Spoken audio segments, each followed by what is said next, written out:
Hey everyone, and welcome to today's webinar, the Recurring Revenue Playbook, which is the simple, foolproof process to grow recurring revenue for your web design firm or marketing agency. My name is Riley McLaughlin, and I'm the content manager here at Main Street ROI, and also your webinar host for today's presentation. And I'm joined by Michael Chinchuli, who's pictured in the bottom right here, who's actually going to be presenting today's webinar. And Mike is going to introduce himself in a couple slides. So you're going to have to wait, Mike. All right, next slide, please. Cool. So quick housekeeping. This presentation does come with a worksheet. And I'm going to put that in the chat now.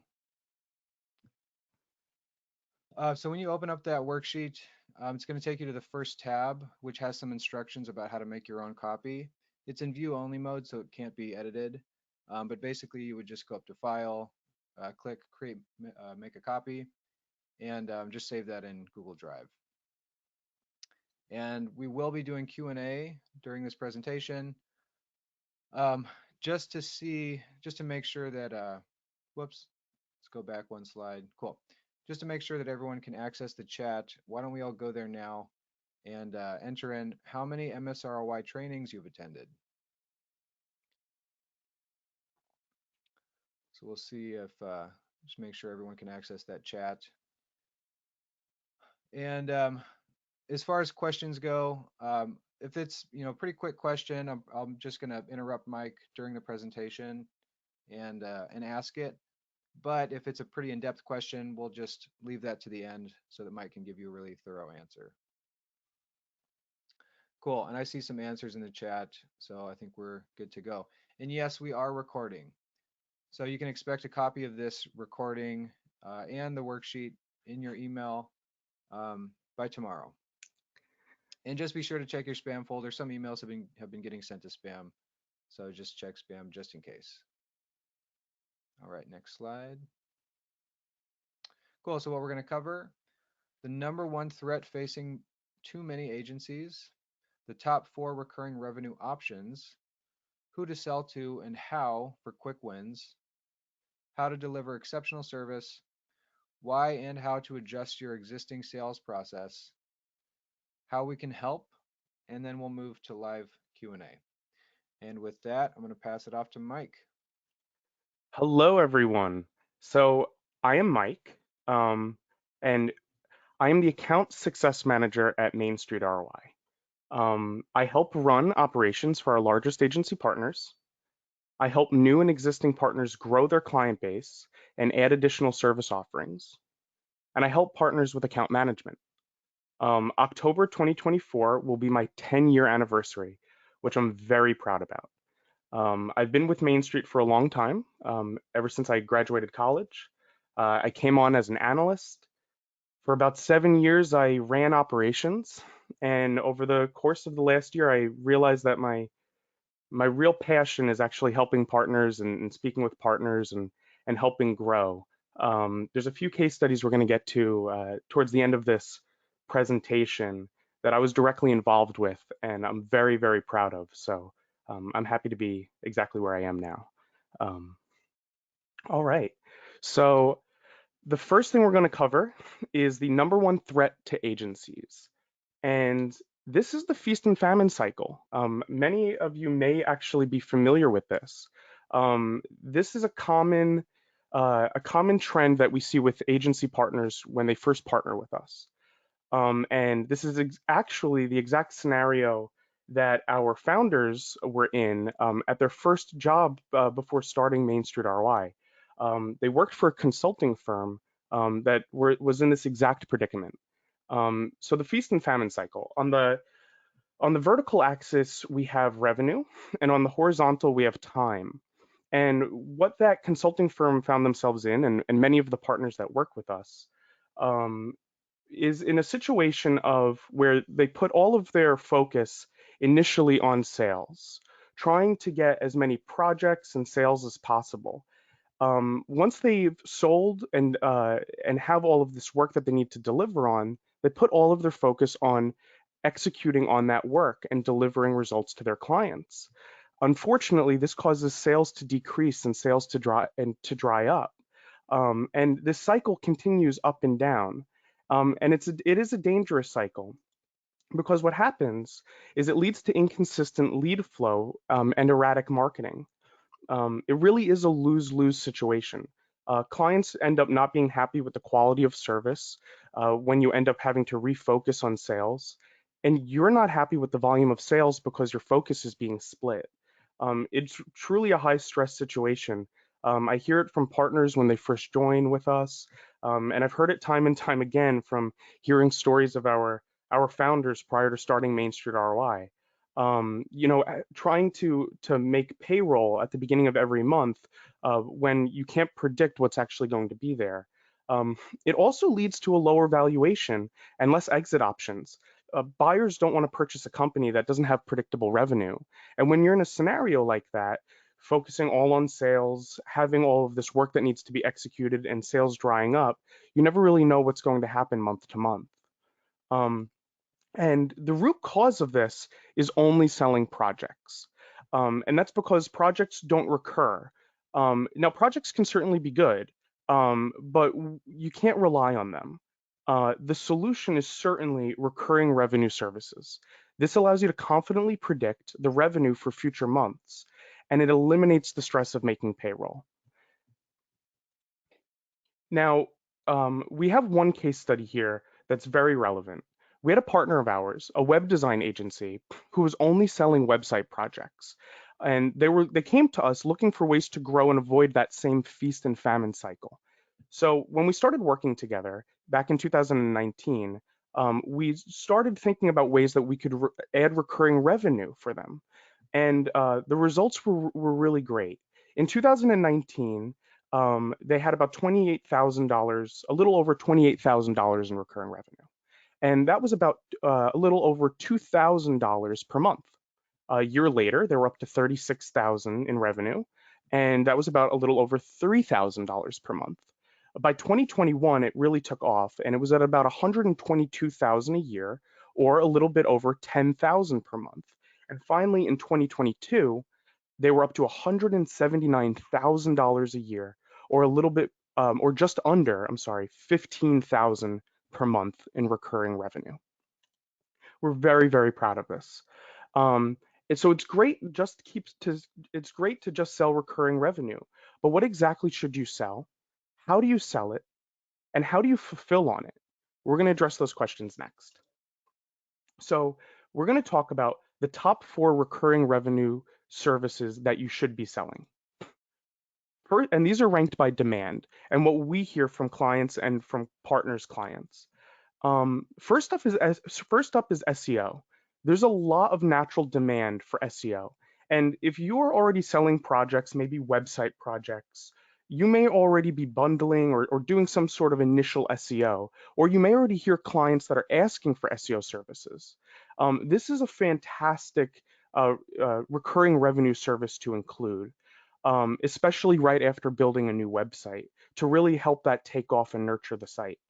Another great recurring revenue service is organic social media.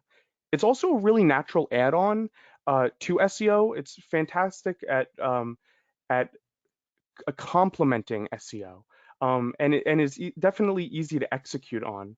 Um, the third one is paid search, maybe Google Ads or Microsoft Ads. This is also a great option for many businesses, but it does require that they have an ad budget. Finally, it's paid social, maybe Facebook ads. Again, this is a good option for clients, but they will require a separate ads budget. And with both paid search and paid social, we typically recommend about $1,000 separate in ad budget. And that doesn't account for needing a management fee for your team to actually execute and deliver on those ads. So paid search and paid social could certainly add up a bit. We certainly recommend starting with SEO. It's the easiest to get started with, and we also recommend starting with one of these services. Social media, again, could be a nice complement, but today we're mostly going to be focusing on SEO. Hey, Mike, So, quick yes, question. We got a question. What is organic social media? Sure. So organic social media would be drafting and publishing posts, say on Facebook profiles or Instagram profiles, maybe X or Twitter accounts, organically. Just creating posts and publishing them and posting them. For our clients, we may, post on a couple of times on a weekly basis, and it's just to their current audience, the people who are currently following them. And it's really great to complement SEO, and it's fantastic for brand awareness. We like to think of social media as a as almost like an outside representation of the company. It's very nice to just have that activity out there.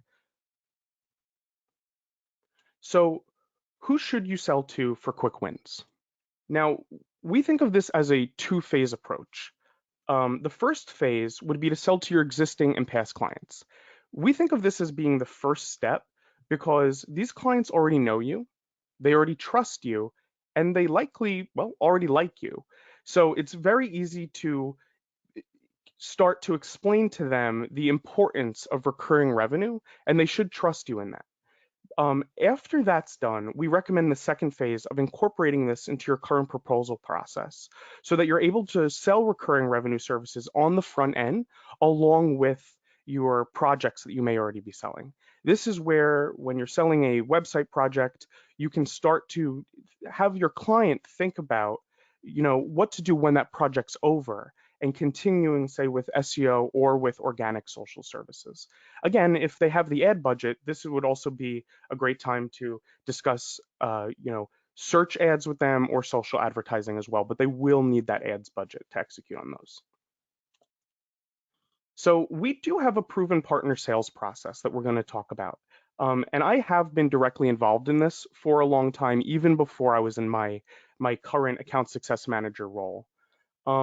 There's 5 steps to this, and you'll see some of these are hyperlinked, and we're going to dive into these in a minute, and we'll actually walk through this entire process together. But first, I'm going to give an overview. So step one is to complete a bulk SEO analysis. We have a very nice spreadsheet we're about to show you. I believe Riley put it in the chat earlier before we began. And what you're going to want to do is copy and paste some client domains along row one. We'll be able to review a few quick things, such as title tags and meta descriptions, as well as record what each of these potential or prospective clients are looking like from a keyword standpoint. For some obvious keywords. We're not doing in-depth keyword research at this point, but just trying to see what they may be ranking for, say, for their primary product or their service, plus their location. After completing that, we're going to move on to finding a corresponding email template that we'll be providing all of you. You can edit it as needed, but we do have some email templates that are perfectly set up based on some of the issues identified in that bulk analysis. The third step would be to schedule calls with any positive replies from sending out those emails. And after corresponding with people via email, you may be able to schedule that call. You'll want to complete the proposal and work on this proposal generator that we've put together that will help you quickly outline services for the client. And then finally, you'll want to create and present an actual visual proposal for the client based on what was generated. We do know that step 5 typically is where a lot of our partners get stuck because they don't feel confident in selling the services. And we're going to get into that later as well. So right now we're going to jump on over to the spreadsheet that Riley shared with us. And as he mentioned earlier, there's instructions here on the first tab. And I'm actually going to walk everybody through this. So what you're going to want to do to make a copy of this first is click on File in the top left. And then you're going to want to click Make a Copy. After clicking Make a Copy, you can rename the file here to whatever you'd like. By default, it's just going to be the spreadsheet's name already with a copy of in front of it. But again, you can name this whatever you'd like. In this instance, I'll just name it Test. After that, you could choose which folder you would like this to save in Google Drive. And then you'll want to click Make a Copy once you're done. So we'll click Make a Copy, and it's going to open up the spreadsheet right now. After doing this, you're going to want to go over to the bulk SEO analysis tab. So in here, we already have a few examples. As I mentioned earlier, on row 1, this is where you're going to want to copy and paste the URL of the prospective client. Once you do that, a few things are automatically going to pull in. We've got some pretty neat formulas in here that I actually often hear a lot of partners find really exciting. When you put the URL in here, the title tag is immediately going to populate. Those are going to show up between rows 2 and 10. The reason we have multiple rows here is because you'd be surprised how many websites actually have multiple title tags. This first one actually is dealing with that issue right here. Those will pull into the following rows. On row 15, the meta description is automatically going to pull in as well. So right off the bat, we can quickly identify some issues with the home page's title tag and meta description. Of course, you could put other pages in here, and those title tags and meta descriptions would pull in as well. But the lowest hanging fruit is if you can identify any issues that are on the home page. So in these instances, we've put 3 different URLs on row 1. And we have 3 different title tags and 3 different meta descriptions we're going to review. So with the client in column B, we can see one issue right off the bat. They have 2 title tags.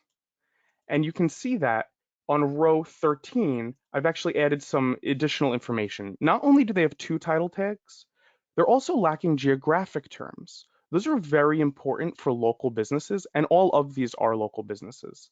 You're going to want to have a geographic term, as well as a primary keyword and some branding in the title tag. On row 11, we've also have a character count here. It's ideal if if title tags are between 50 and 65 characters. So you can see right here with the first client, they're at 60 characters, and that is right in the sweet spot. So that's not an issue at all.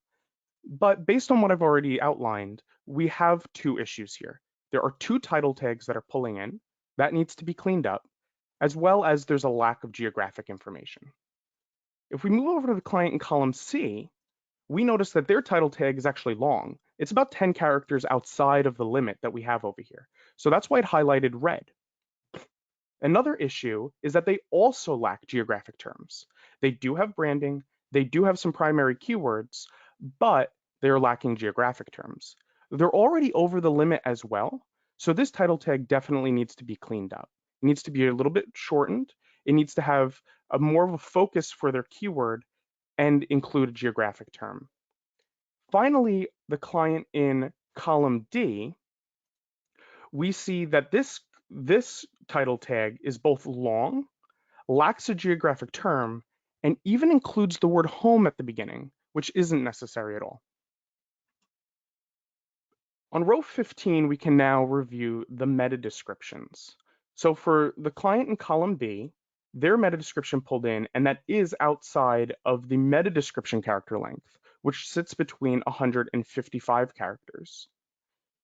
The issue that I outlined in row 19 is that this is a long meta description and lacks geographic terms. Again, I may have missed this earlier, but on rows 13, 19, this is where you can keep some quick notes based on reviewing the title tags and meta descriptions. The client in column C, their meta description is also long. It actually does have a geographic term with Pennsylvania in here, which is nice. But it is definitely long, and it should be slimmed down a little bit more and rewritten. Now, the client in column D doesn't even have a meta description, so that's completely missing, and they definitely need one. And this one would be drafted within the character limit, should be drafted within the character limit, should have a geographic term and good keyword focus. Finally, on row 21, we recommend checking for that obvious keyword. Again, this is low-hanging fruit. So with the client in column B, their primary keyword should be fence company, Sterling, Virginia. In column C, it should be fence company, Sawyerville, Pennsylvania. And the client in column D should be fence company, Vancouver, Washington.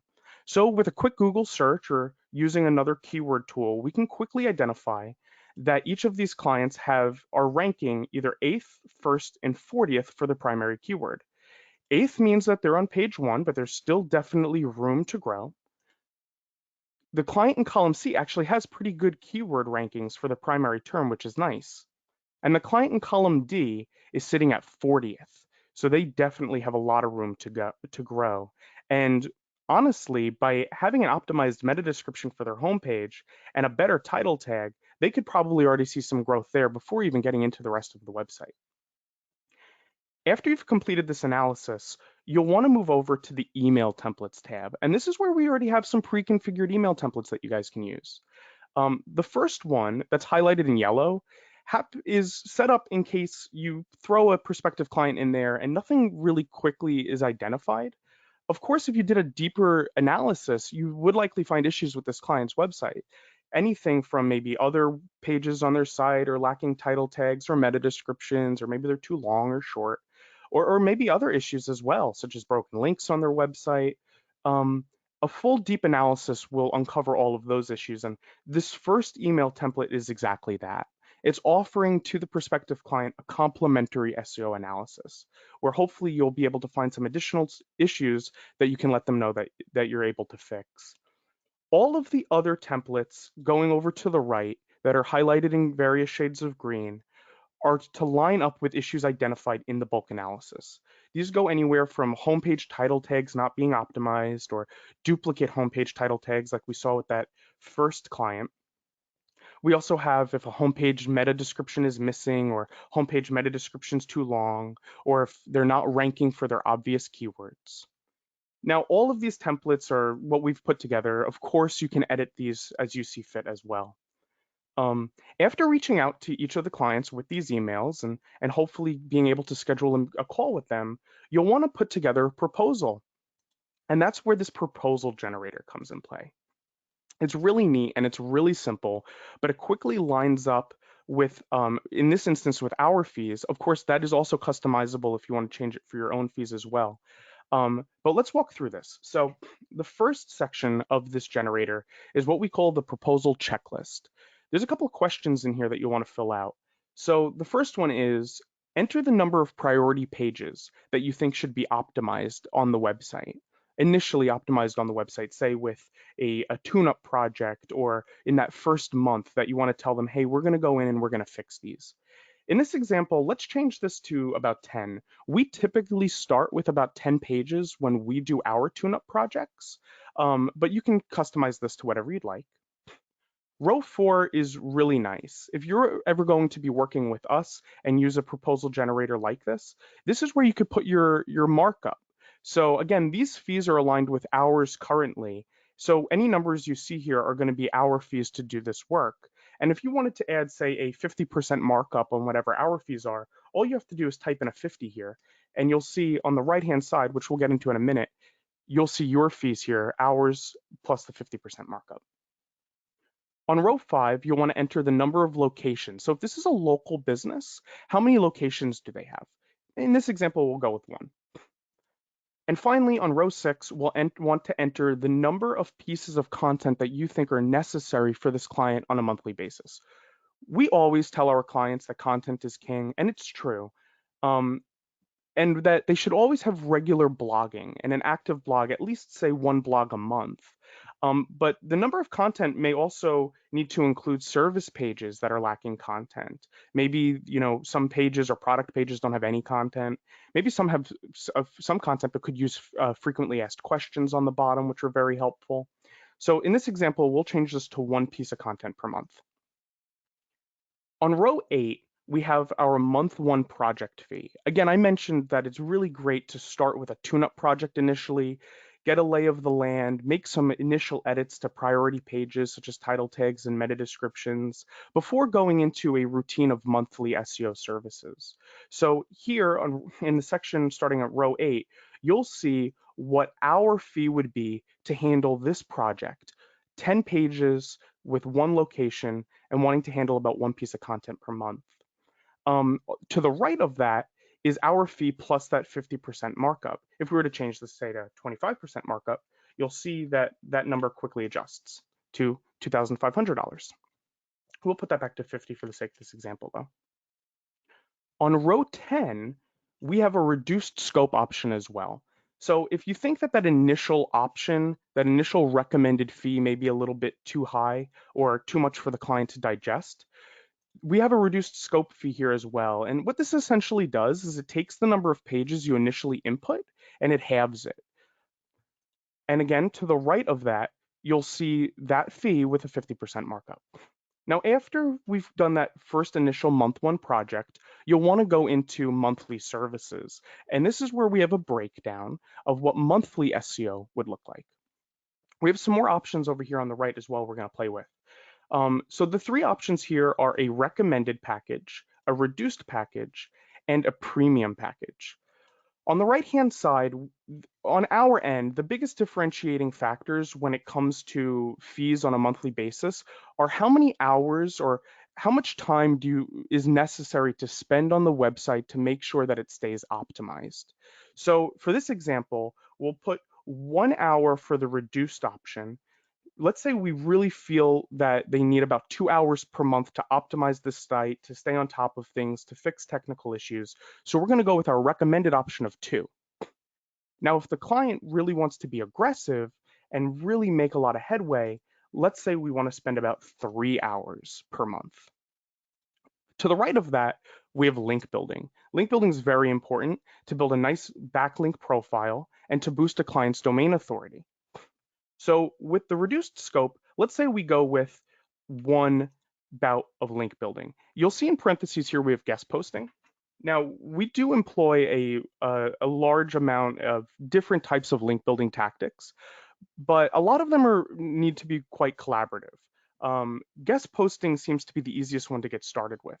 If you're unfamiliar with guest posting, what guest posting is drafting a blog article that would be similar to a blog article you'd publish on an actual client's website, but publishing it externally on other websites with a backlink to the client's site. Now, we specifically target websites that are industry relevant to our client that have a high domain authority, a domain authority higher than our clients. With frequent guest posting, we've seen many examples, and I've personally seen this with clients I've worked with, where the domain authority will quickly start to increase. So with the reduced option, we'll go with one guest post or one bout of link building per month. With the recommended, let's say we'll go with 2, and with the premium, we'll also go with 3. Now, to the left of these numbers we just entered, we have each of the packages that were just got scoped out. Reduced would be about 900 per month. Recommended would be about 1300 per month. And then level 3 would be about 1700 per month. With the 50% markup we included earlier, you can see the fees are 1350, 1950, and 2550. These would be the fees that you sell to your clients. It includes that 50% markup on top of what our fees would normally be. Again, if you decide to handle this in-house and you'd like to go along with our fees, you could change this to a 0. These fees are all going to be the same, or you could just look at the fees that are on the left-hand side. Now, after you've done this and you've scoped out the project, we have a really cool proposal template that you guys can all use. This is exactly like the proposal that we're currently employing. The differences here is that we've set this up already for you guys where you could put your own branding. Now, the first cover slide here is where you can put your logo and you can put the client's website. And we have a lot of, well, not a lot, but we have a few slides after this that go into why you should invest in SEO, why you should work with us, SEO work that would be included in our services, and what we're going to do each month. We find this really easy and really helpful to let clients know what they're going to get with SEO.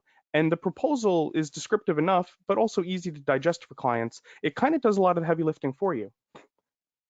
But the slides we're going to focus on are slides 6, 7, and 8.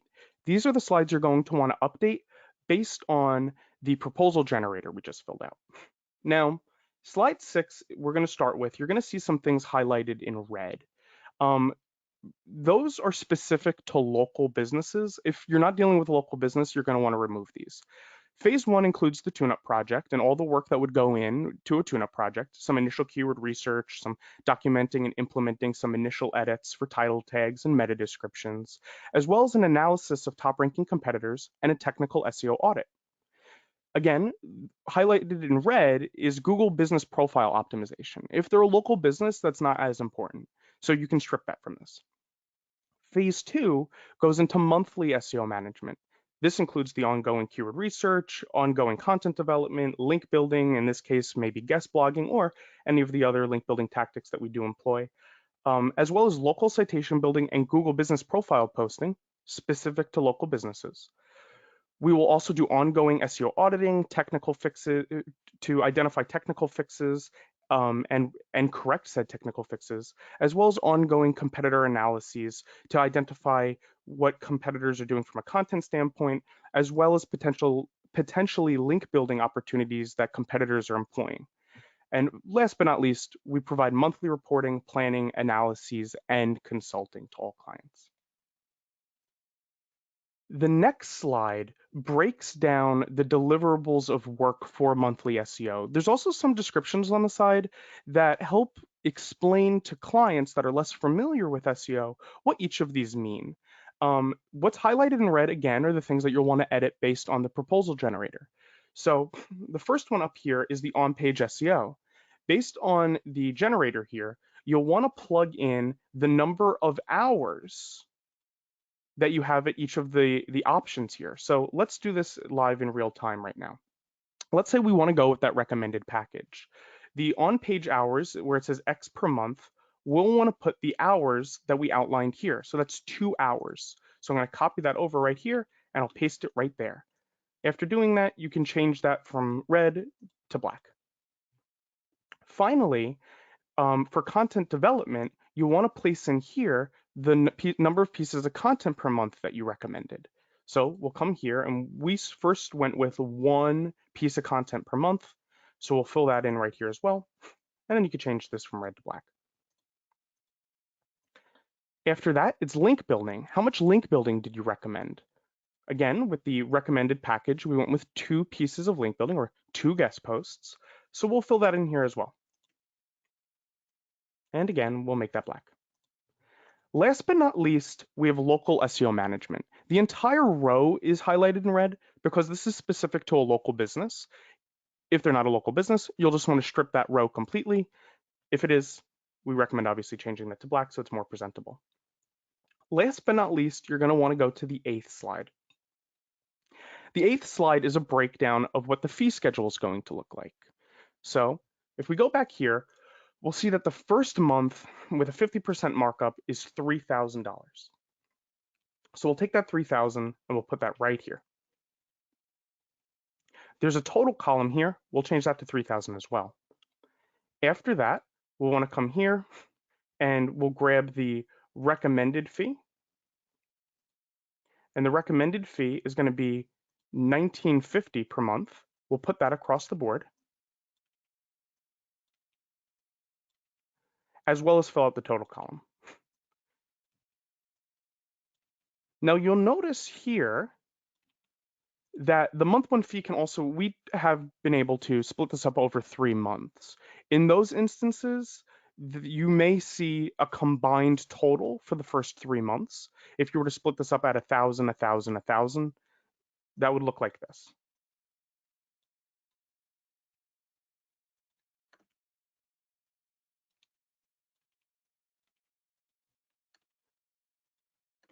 Just like that.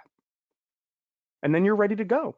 You're able to meet with the client, you're able to present this proposal, and you're able to walk through everything that's included.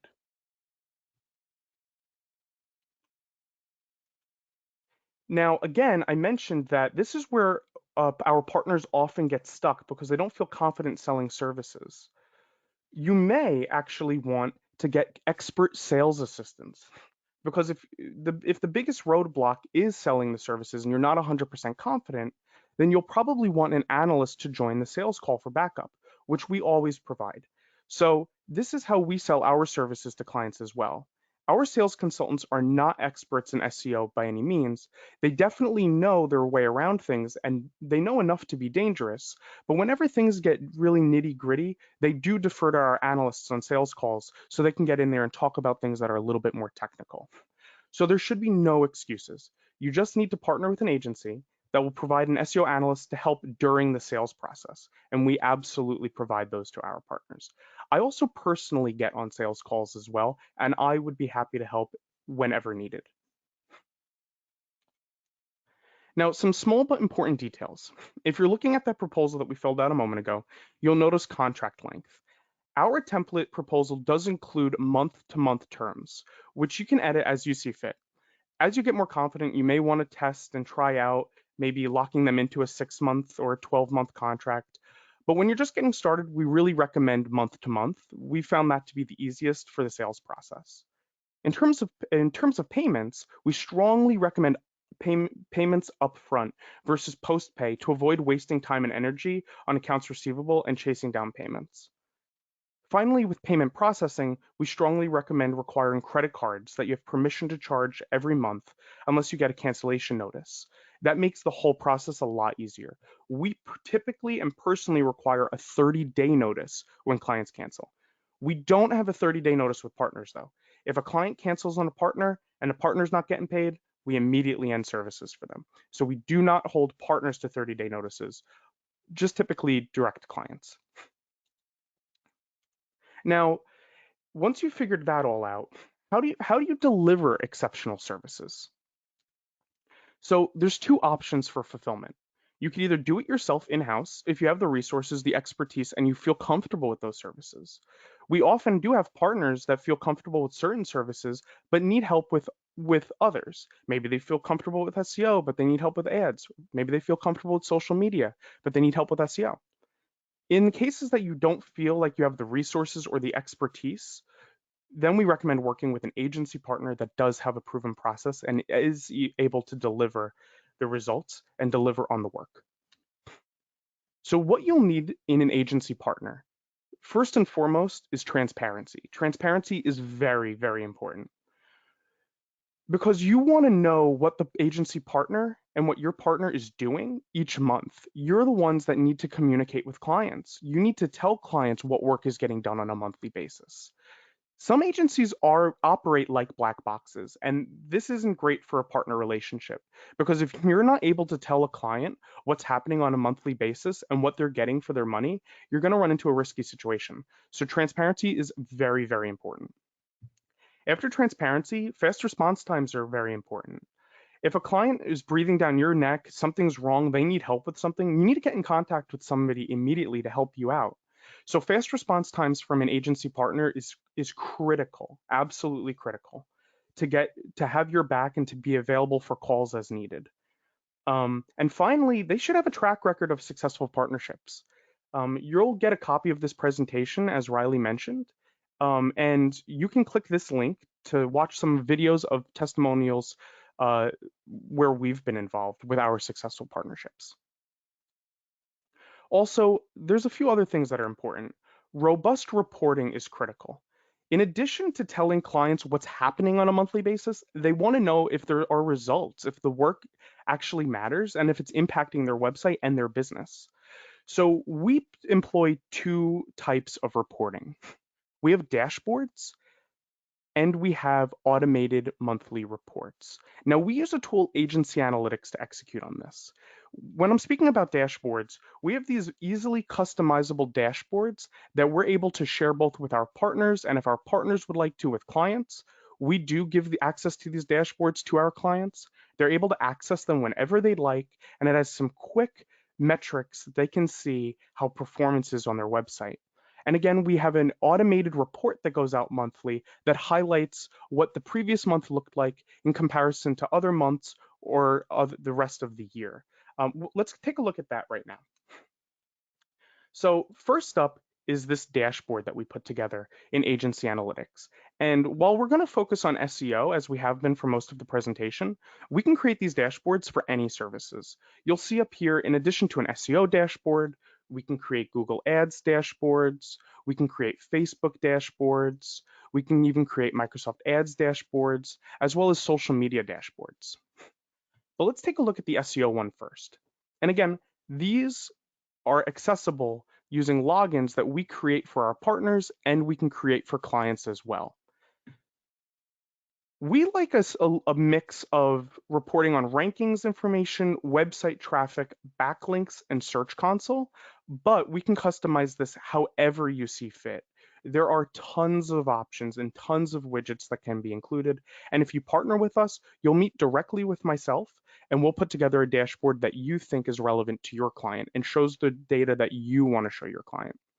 So we think rankings are very important to show.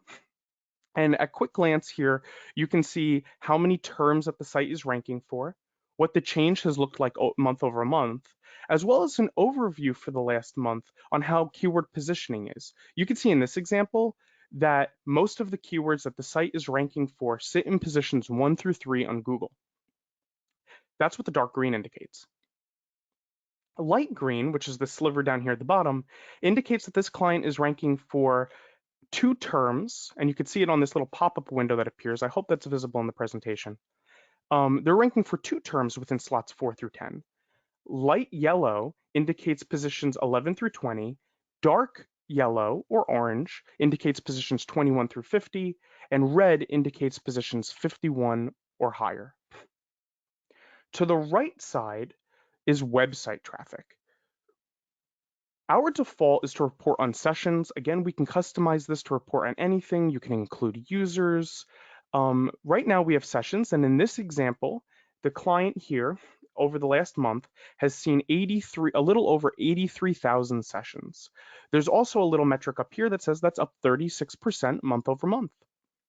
To the right-hand side, we have a pie chart that discusses or shows where traffic's coming from across the board, how much paid search they have, organic search, cross-network, paid social, direct, as well as unassigned. Now, unassigned is a new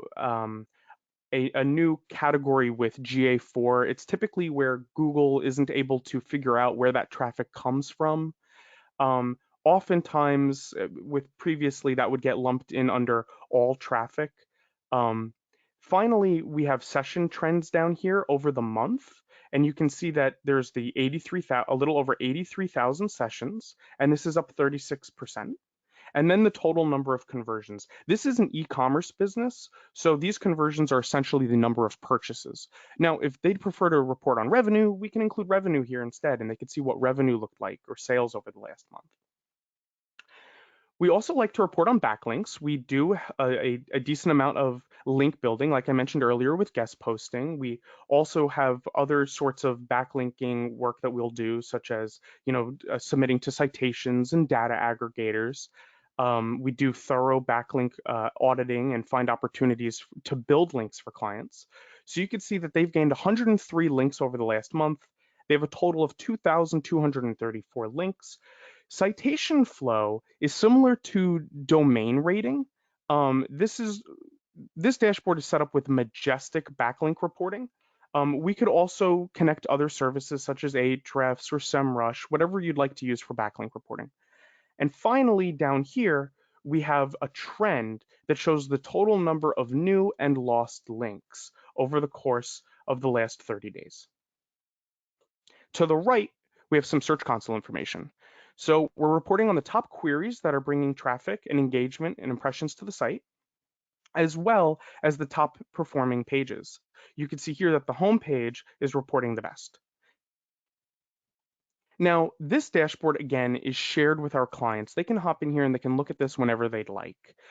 They can even interact with these. If they were to click, say, on the Google rankings, you'll see that this actually opens up the full list of keywords that we're tracking for them, which is very neat. And um, they're able to look here at what keyword performance looks like. Now, right here, I'm going to change I recently added these keywords for the sake of this presentation. I'm going to change this to this month since they didn't actually have keywords last month, and you'll see the data start pulling in properly. And you can see they're ranking first for a lot of terms, which is fantastic. And you'll see a similar bar trend here at the top. Now, after using these dashboards, we also send out automated reports. So I want to take a look at one of those as well. And again, these are fully customizable. You actually see here on the right-hand side now all the different options of things that we can connect. And there are a ton of options. For the sake of this example, I have some integrations that are automatically connected. You will have to log in on the back end, and if you're working with us, we will absolutely do that for you. In these examples, we do have Facebook and some Google ads and Google Analytics connected, Google Business, but there are a ton of options here on the right, and we can meet and we can make a report that you want to show your clients. First up is a cover page, and this is totally customizable. We can put whatever logo you'd like here. It could be your logo, it could be the client's logo. Then we have a table of contents that they can see all the different sections of the report. First up is an SEO overview. This is the first page that actually has some metrics and data. And this is similar to the dashboard view where they, at a first glance, they can see some quick metrics. And we've got sessions in here, we've got users, we have events. Instead of events, we can also put in here conversions. Events are a new GA4 term that basically account for any sort of interactions on the website. Um, there's backlinking information here as well, shows the total number of backlinks. Over here, we can see sessions by source and all the different sources that are driving traffic to the website. Then we have sessions by device. We could see which devices a lot of the users or customers are visiting the website using. So we have desktop, mobile, tablet. We even have some smart TV in here. We also have some trend lines here, such as Google Analytics 4 sessions. Now, I also included Universal Analytics in here, even though that's stopped reporting. We can swap this one out. Sometimes some of our clients still like to see what the trend looked like prior to before GA4 was implemented. So we still have this in here, but in some instances we've removed that. And as time goes on, the entire report will just be filled with GA4 information. The second page with metrics are a landing pages reporting or landing page, I should say. Um, Now this includes or this shows the top performing pages for a client's website. And you can see here the home page, which is identified by this slash, had about a little over 3,000 sessions in the month. We have how the engagement time as well as the event count for these pages. The next page indicates goal completion. So these are how many conversions they've had the last month. We typically like to show goal completions or conversions since that's what we're able to set up. But some people definitely like events, which is that new GA4 metric. You can see here we have a trend line over the last 3 months of how conversions have looked. There was a dip in this example in December, but it's since rebounded for January, which is fantastic. On the right-hand side, we're showing conversions over the course of a month. We have the total number of conversions as well as the session conversion rate. So how many, what's the conversions per session essentially? We also have the pages with conversions. A lot of these are checkout pages. So a lot of them are showing one conversion. If the conversions we set up, if this wasn't an e-commerce business, we may have direct types of conversion set up, such as maybe click to call or click to phone or form fill outs, at which point you'd see the pages where those are on here. And then finally, the total conversion. So again, this is an e-commerce business. So the only conversion they really have set up is purchases. But this is where you would see the total number of click to call, the total number of click to email, the total number of form fills, and we can customize that however you'd like. The next page shows rankings, and this is their keyword positioning. Again, I set this up for this presentation. Otherwise, you would see the Google change column in here as well. And you can see the keyword, what their rank is, the Google change, and the page tied to that keyword, the page that's actually ranking in Google. So for this example here, for novelty pens, they're ranking first on Google, and the URL that's ranking in Google is the pens page. Finally, we have backlink information here, which shows the total number of backlinks over the last 30 days, their backlink trend, as well as their referring domain trend. And last but not least, for local businesses, we go into Google Business Profile Insights. So the sorts of platforms and devices that people are accessing their Google Business Profile from, whether or not they're accessing from desktop or mobile, their search versus maps, how many people are finding them in search results versus maps. We also have some business profile impressions as well as interactions. We have some information on the number of calls, how many people have requested directions, and how many people have clicked on their website from the Google Business Profile. We would typically strip this out from our report if it's not a local business. Now, in addition to this being an SEO report, if this client also was signed up for other services such as Google Ads or social ads or organic social media, we can create this as a combined report. So we can have other pages in here that will report on metrics for those additional services as well. Some of our partners like that, some of our clients like that. Other clients and partners may want separate reports. We can do that as well. Now, this does get scheduled automatically. There is a scheduling tab in here. We can choose this to go out both to our clients or partners on the date that they prefer their report. We typically have our reports to go out a few days into the month. It gives our analysts some time to review the reports as well. With partners, they may want to receive the report first, review it before maybe meeting with their client or sending it off to their client. There are some instances where we have reports going directly to our partners' clients on their request, but most of the time we have our reports go to our partner first, and then our partners send them to their clients. And again, you can choose how often you want these reports to go out. We send them out monthly. And what's pretty neat here is activity. You can actually see whether or not the client or partner is opening up the report as well. So if we do have this directly going to a client, you could see if they're actually interacting with the report. And those are our extensive reporting options. But again, I can't stress enough that we are 100% able to customize this however you'd like. Yeah, Mike, quick question. So, Of course. Margot, I see you have two questions. That first one we're probably going to hold to the end, and but as far as the second one goes, everything that you just covered, Mike, that's all white labeled, Oh, correct? yes, 100%, 100%.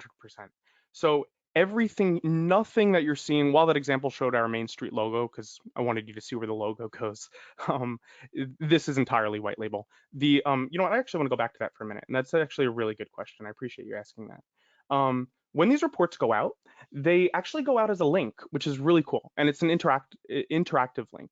So what I'm going to do is I'm going to actually open this up as a link. Let's pretend this got sent out.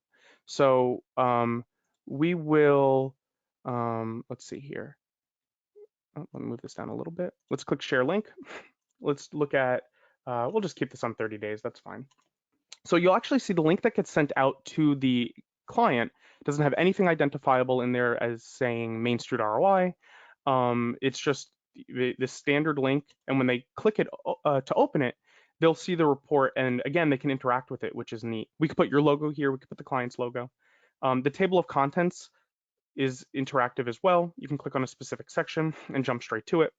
You'll see the data in a really cool way starts to flow in. And I mean, our clients really eat this up. I even eat this up. I can talk about agency analytics all day, if I have to be honest. And if you do partner with us and you do talk with me, you'll notice that. But yeah, this is totally interactive. It's really neat. But nowhere in here will it say anything Main Street ROI. You can have this completely customizable and show your branding or your client's branding. When they get their logins, all of that is white labeled. Okay, great. And there was another question, and you tell me if this is something that's quick to discuss. Question is, how much are your services? Is that what you're showing in the presentation? Say that one more time, Riley. How much are our services? Oh, so like our services breakdown of individual fees. Right. Um, yeah. So the we did definitely simplify this recurring revenue playbook in here.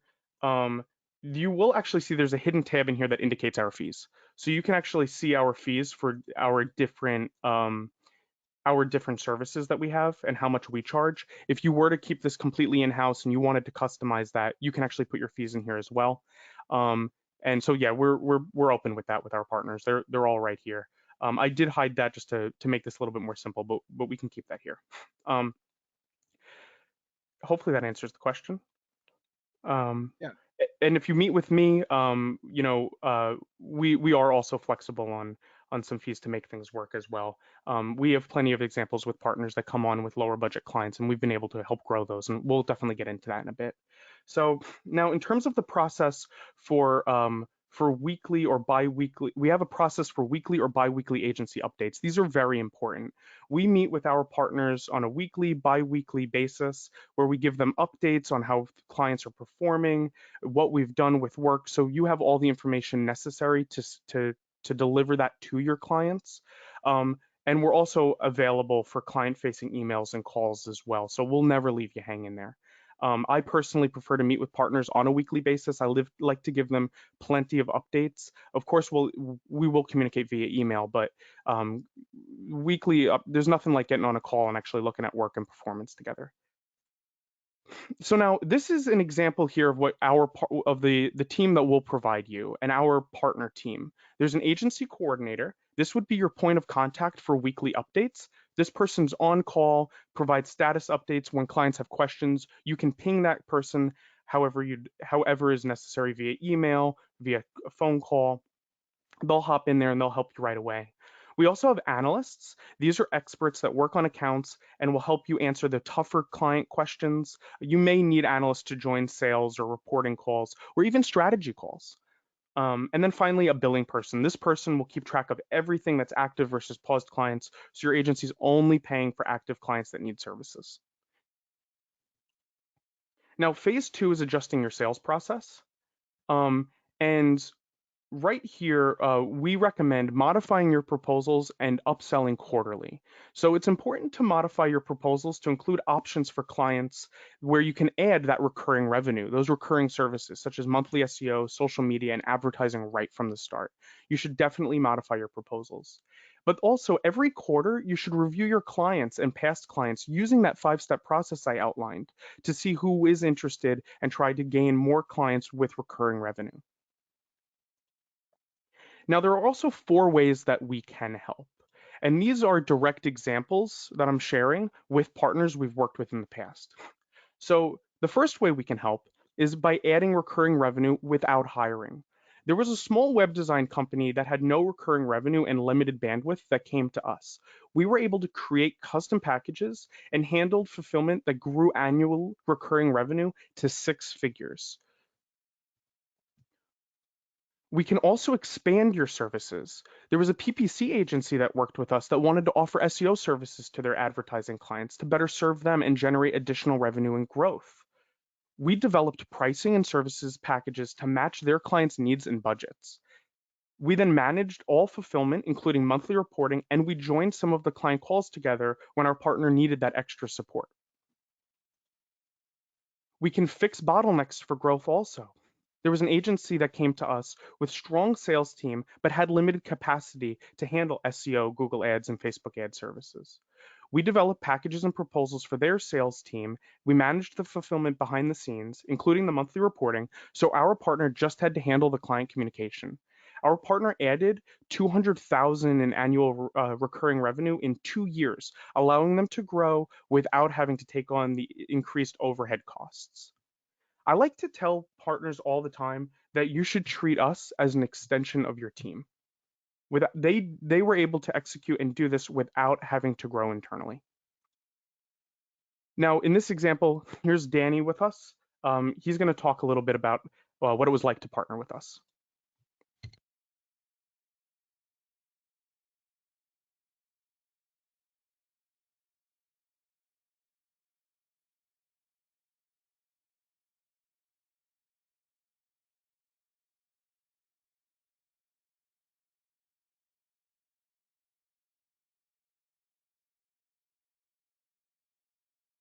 Well, actually, I don't think we're getting the audio, Mike.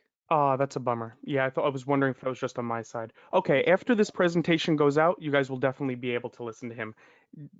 Danny's been with us for a very long time, and he has some great stuff to say. So I hope you all do give that a listen. All right, finally, the fourth way that we can help is replacing an existing partner. A digital marketing agency came to us that had about 25 clients and was outsourcing monthly SEO and Google ad services to a third-party vendor, but they were unfortunately unhappy with the quality of services that they were getting through that vendor. And they were looking for a partner that could help and provide higher quality services that they'd be proud of that represented their agency. So we were able to create customized services and scale up for them, and we helped them grow recurring revenue by 10x. And this is actually one of the partners that I initially started working with that drove me and fired me up to get in the position that I'm in today. And this is a testimonial from him. This is Robert Messenger. He's the owner of Let It Be Local, and I would love to read his testimonial. He said, working with Main Street ROI as our fulfillment partner has not only allowed us to provide higher quality SEO services to our clients, but to also significantly expand our client base and, and the variety of services that we offer to our clients. They also helped us integrate Google Ads campaign management as a service, and this has provided us with a new revenue channel while adding value to our clients' bottom line. Main Street ROI's team is knowledgeable, responsive, and flexible, and I highly recommend them as a referral slash white label partner. I wish I had known about them years ago. Thanks, Robert. It's very nice. All right, so is Main Street ROI a good fit? If we're a good fit if any of these statements are true. If you have a list of existing and past clients, you have a consistent flow of new clients each month, or you're working with another vendor but you're not happy. Now, Riley, I believe you're going to put a poll that you'll be able to answer these questions. You can also click a link down here at the bottom to learn more information about partnering with us. Yeah, so I'm going to put that poll up right now.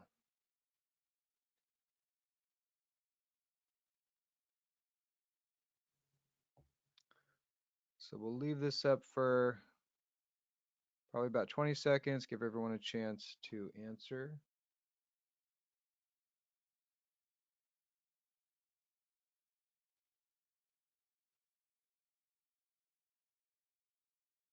All right, just a few more seconds. I'm seeing some answers come in.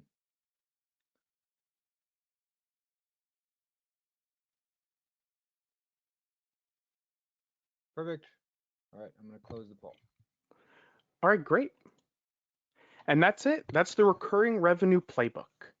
So we can open up to some questions that I'd be happy to answer. All right, let's take a look.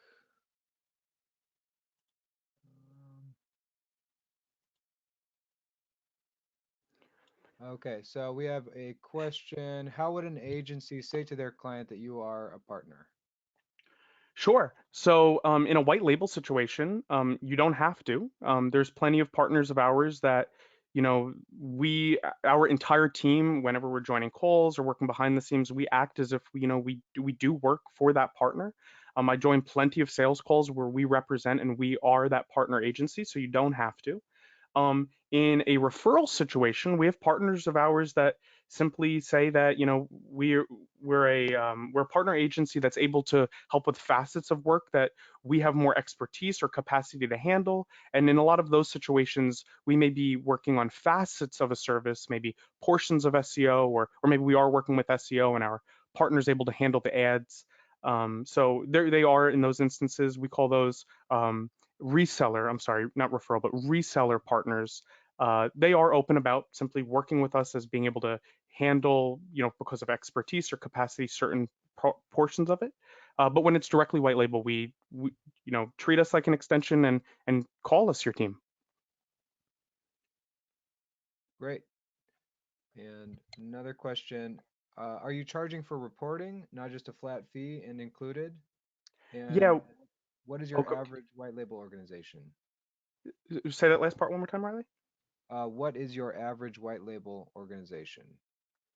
Yeah, so in our baked-in fees, reporting is typically like with our direct clients is typically about $75 in it just in there. It's not just reporting, so we don't charge to send out reports. Basically, what that fee is our analysts. We take a portion of the budget each month for our analysts to do a deep dive into the report and to review everything before they go out, make sure that everything's great there. That's really their time spent. But there are certainly other instances where our partners like to handle some of that stuff, and we don't need to include it. Now, in terms of our typical average white label partner, there isn't really one. We have different white label partners from all over, all different industries, all different expertise and experiences, large and small. We have a partner of ours with, many, many, many hundreds of accounts. We have partners of ours with just a handful. We work with anybody that has a passion. Perfect. All right, how is this recurring revenue strategy affected by AI? There's a lot of information about AI in internet searches for SEO. Yeah. So, I think the We have partners of ours that are figuring out ways to include AI as a service or as a portion of service. We have partners of ours who are actually fired up about wanting to let their clients know that that they want to use AI. We personally are still investigating. We're not employing AI right now. We are, investigating tools presented by SEMrush and SpyFu, as well as tons of other ones. But as of right now, we're not personally employing it. We do have some partners of ours that do utilize it. What I would say is that, because obviously clients can go out there and try to utilize some AI themselves, to let them know that it's not just about using AI to be the end all be all, and that at this point, a lot of it still does require that heavy analysis and deeper understanding of these services as a whole. So you can go out, you can use AI to do some quick audits and maybe do some suggestions to put on your website. And some clients may think that's enough, but it's not. There's plenty of times, let's say with AI content generation, where it's just not sufficient enough, and that in those instances you should still employ somebody that is knowledgeable with the service and that has a deeper understanding of, say, SEO, to interpret what the AI is doing, to verify, check and verify that it's correct. So yeah, I would stress the importance to potential clients that it's still key to have somebody that's knowledgeable there. And if you are excited about AI and you want to provide some sort of AI tools, I have had those discussions with some of our partners. You can use that as a selling feature as well to kind of state that it's an extra set of eyes. But we definitely stress that our team is still there to help interpret the results and to make sure that it's accurate. Great. And we have a follow-up question about pricing. So let's see. I'm confused by the screenshot on pricing. So if you charge $1,000 for a proposal, do your clients essentially charge 1,500 for those? And a follow-up, you're charging proposals to clients? So for the we're not charging for the proposal. We charge for the tune-up work. So we're not charging to put together a proposal. With our partners, I work with partners all day putting together proposals. None of that is charged. And whatever our partners would like to charge, whether it's a 10, 20, 50% markup, we have partners of ours that charge 200% markups. That's up to them. Um, but yeah, we do not charge to actually put together a proposal, just to do a month one project or to for the recurring services. Right. So then it just depends on what services that client is interested in and then applying the appropriate markup. Exactly. All right. Let me look at other questions. Uh, let's see. Then why does it say proposal $1,000? So I think she's Let me looking see. at. That may have been a mix up with some wording. Let me see here. Oh, I'm sorry. So yeah, let me see. Oh, you know what? This is more for back end, meaning that for this section here, I apologize for the confusion there. This should be for oh, I can't edit this. This is locked. This should be for the month one project up here. I do apologize. Uh, to keep this simple, this was meant to be hidden. What I would say, if you want definitely more details on our services, I would love for you to reach out to me, and we can dive deeper into fees. We have much more extensive fee breakdown that we share with partners and potential partners, so they have a deeper understanding of everything we provide. It is a lot more equipped and much more descriptive than this. I do agree though. This is confusing. We don't charge a proposal. What this $1,000 is a minimum fee that we charge for tune-up packages and tune-up projects. So I do apologize. That is confusing. This should say basic tune-up, and this should say tune-up services. That should not say proposal. We absolutely do not charge for proposals. Okay, great. And what is the average client spend? Oh, sure. That's I guess is a little difficult to I guess our direct clients or partner clients, it really is over. We have partners of ours whose clients are 500, $600 a month. We do have partners, clients of ours that are that are over 1,000 up to $2,000 a month. But like I mentioned in some of those case studies, we don't want that to be a roadblock for entry for working with us. So if you are to come to us and you're interested and you want to see how things can work, we have worked with partners that are only, sitting around $300 fees, and we'll make custom packages to work with you. And with the goal of for both of us to ascend those packages and ascend those budgets over time. So I don't know off the top of my head what I could say an average is, but we work with partners and budgets throughout the spectrum. Great. All right. I'm not seeing any other questions. So let's give it let's give it another 20 seconds. See if there's one last burning question.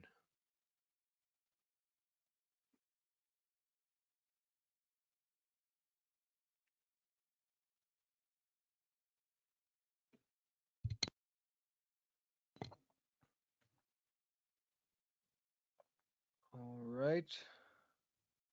All right. Yeah. No more questions, so I think we can close.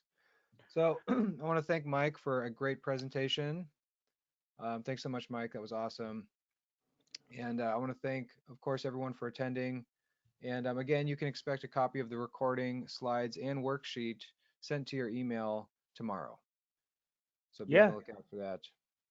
thank you so much, everyone. If you have deeper questions, especially about the fees, I do feel bad about that one slide being a little, that one tab being a little confusing. Please do reach out directly to us. I would love, absolutely love to have a call with any of you and to go through our pricing breakdown, show you the packages, show you that deeper example of how we've worked with partners with smaller budgets.